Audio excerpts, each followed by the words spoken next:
Welcome to video lecture E9. This one is on solving homogeneous systems of equations.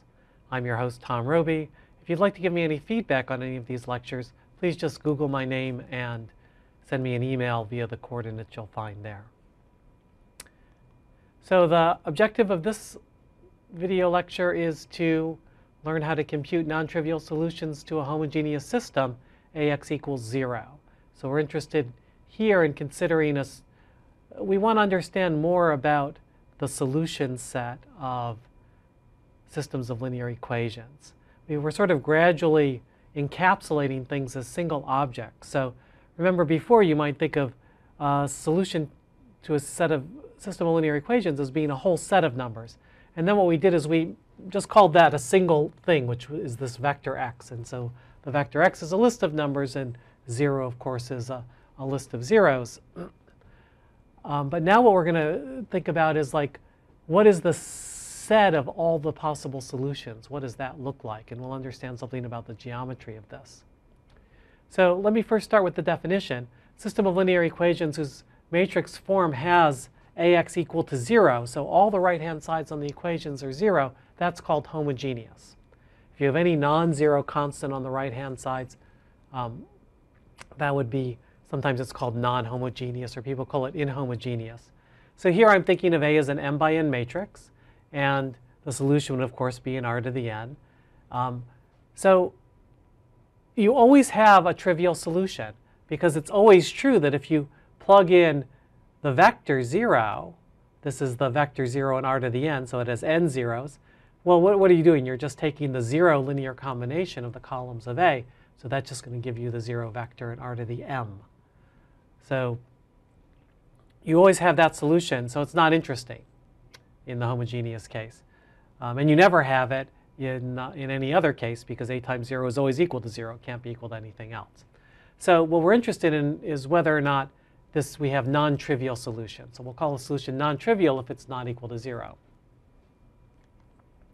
And let's go back to an example that we saw earlier in a different video lecture, where we made the right-hand side generic. So suppose the right-hand side was b1, b2, b3, and we saw by row reducing this thing that we would get these, they would change the right-hand side, the augmented part of the matrix, in certain ways that we can understand. But notice that if the right-hand side starts off being all zeros, then it remains all zeros as you do the row reduction. So when you do row reduction to an augmented matrix that comes from a homogeneous system, then nothing will ever change. You'll just have that same set of red zeros there. And so in some sense, you might as well not even bother to write it down. OK, so now what's the solution to this system? Well, we know how to do that, right? This says that x1 minus 7x3 equals 0. We've got two pivots in columns 1 and 2. So x1 and x2 are not free variables, and x3 is a free variable. We can write x1 and x2 in terms of x3 being free. And what you end up is with this. And how would you think about that? Well, what you're really saying is that any vector, x1, x2, x3, has the form, well, x3, call x3 k. Then x2 is the same thing, so that's k. And x1 is 7 times that. So that's a parametrized form. All the vectors in the solution set are of this form. And it's even more useful sometimes to factor the k out and say this is k times 7, 1, 1. Because now you can understand that, right? All I've done is, so if you have 7, 1, 1, that's some vector in three-dimensional space. Take that vector, and now you're just rescaling it. So you get the line that includes that vector, or that point, 7, 1, 1. So you get a line through the origin, because if k equals 0, of course, you'll get 0, 0, 0. OK? So this includes the trivial solution and a whole bunch of non-trivial solutions. So we'll have infinitely many solutions in this case. And here's a corollary to all the work we've been doing with solving systems of linear equations. We'll actually get a non-trivial solution if and only if there's at least one free variable. Why is that? Well, if there are no free variables, then you might have no solution, but that's not possible for a homogeneous system because you always have at least one solution, right? And if you have a free variable, then you can always parlay that into infinitely many solutions if there's at least one. So it's just part of our original theory of this that we'll get at least, that we'll get a non-trivial solution whenever we have at least one free variable. And in fact, in that case, we'll have infinitely many solutions just like we had here. All right, so here's another example. I start with a system of equations. I write down the coefficient matrix. I don't bother to augment it because I don't have any zeros. And I put it into row-reduced echelon form. So again, it's the first two columns that have the pivots. And so x1 and x2 will be written in terms of x3 and x4 according to this. And let me actually do that for you by hand right now. Okay, so what are we saying? We're saying that the top line there says that x1 plus 0x2 plus x3 equals, so plus x3 plus x4 is equal to 0, the right hand, the augmented part we didn't write down. And this next one says that x2 plus 2x3 plus x4 equals 0. So that's equivalent to saying, right, that x1 can be written as negative x3 minus x4. And so if I wanted to write down what the whole vector was, well, what I'd have x1, x2, x3, x4. That's equal to, okay, well, x1 gets written as negative x3 minus x4. x2 gets written as minus 2x3 minus x4. x3 is just itself because it's free, and x4 is just itself, so it's free. Now I can split this vector up into an x3 part and an x4 part, and it turns out to be productive to do that. This becomes minus x3, minus 2x3, x3, and 0, plus, I'll do the x4 part, minus x4, minus x4, 0, x4. Okay? So we're going to do this a lot, and you'll get much faster at it over time, but I'm trying to do every step now. So I can think of this as being, okay, this is x3 times minus 1, minus 2, 1, 0, plus x4 times minus 1, minus 1, 0, 1. Okay? So if I've done all my algebra correctly, then what I have here is that the set of solutions to this system of linear equations is any linear combination of these two vectors. So I can think about x3 and x4. Really, if I want, I can think about this as being like some parameter k, and this is some parameter L. And because k and L range over all real numbers, the sign doesn't matter. So if for some reason I wanted to, I could say this is really equal to the set of all k times, well, I can make this 1, 2, negative 1, 0 if I multiply it by negative 1, plus L times 1, 1, 0, negative 1. So I have slightly fewer minus signs. And this is where k and L range over all the real numbers. Okay? So this is equal to my solution set.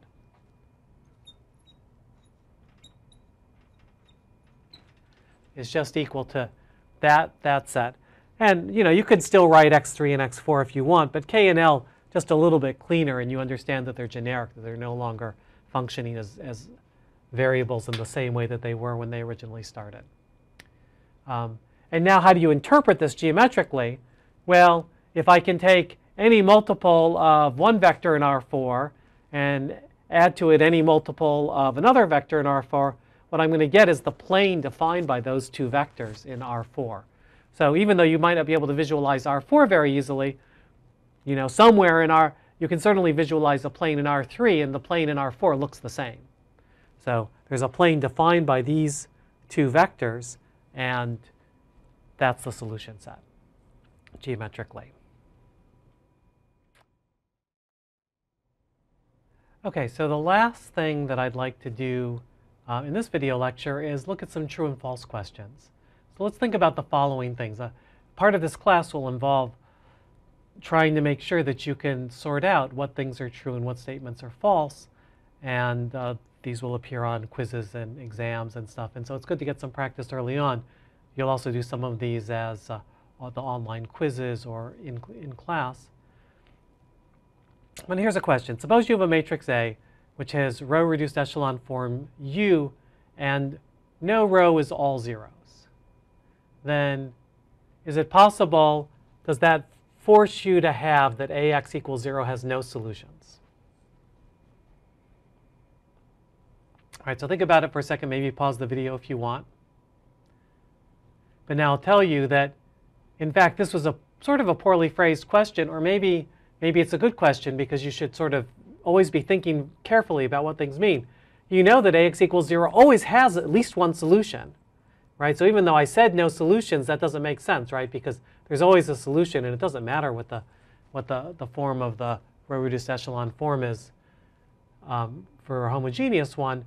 So the answer is that that's false, that there's always at least one solution. So now let me ask a different question, a question that's a little bit more serious, which is if a matrix A has a row reduced echelon form with no row that's all zeros, then does that mean that AX equals 0 has only the trivial solution? So if you go back to our earlier examples, you'll see that we had a row of all zeros here, we had a row of all zeros there. So the question is that what you need in order for this to be true? So pause again if you want to. So it's not the rows of 0 that matter into whether you have a non-trivial solution or not. What matters for a non-trivial solution is whether you have a free variable or not. So in a rectangular matrix, you can have examples. Maybe I'll just write one over here. So you can have an example like, so let's see, I want to have columns, vectors of length 3, but I'm going to have 4 columns. So I'm going to do something like this. So if I have a 1 here in my echelon form, then these guys have to be 0. If I have a 1 here in echelon form, those guys have to be 0. But now I'm going to have a free variable in column 3, and I'll have this be the pivot there. So I have a pivot. So then these guys can be whatever I want, right? This has to be 0, 0. But now I've got these two locations that are like the stars in one of the earlier lectures, where I could put, say, 2 here and -3 there, right? And if I do that, then I still get good solutions, right? Because all this says is that x1 is equal to -2x3, and x2 is equal to +3x3, and x3 is free, and x4 equals 0, right? Because that's what this last one means. Okay, so let's see. So that means that x1, x2, x3, x4, just write it as a vector, has to be of the form, well, -2, +3, 1, 0 times k, where k can be any real number. Okay? So this is the solution set. There are definitely non-trivial solutions here, but there is no row of all zeros. And in fact, the third question I'm going to ask is, suppose I've got a square matrix that has a pivot in every row. Then does that mean that AX equals 0 has only the trivial solution? And the answer is, well, take a look at the same counterexample to the other one, the same thing that showed the middle one was false. Here I definitely have a pivot in every row,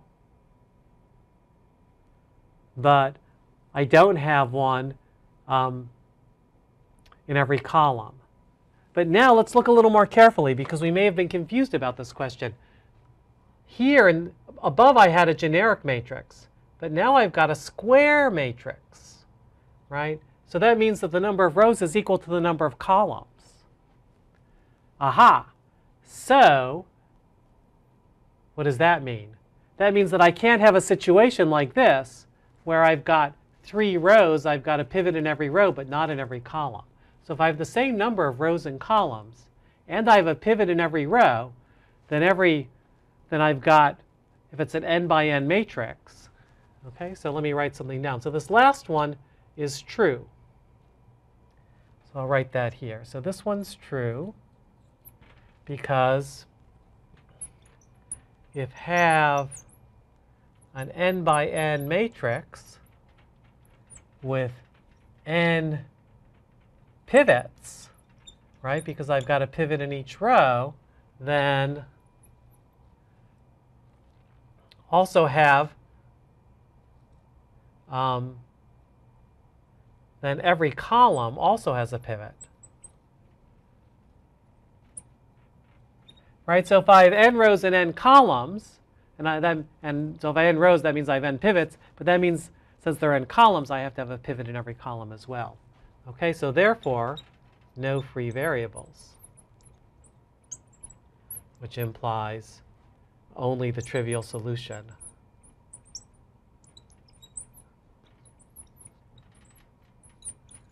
to AX equals 0. Okay? And just to summarize, this guy was false, and this guy was also false. And notice that if you want to show a statement as false, sometimes you can say something general, but usually it's best to give a specific counterexample. So what I'd like to say is that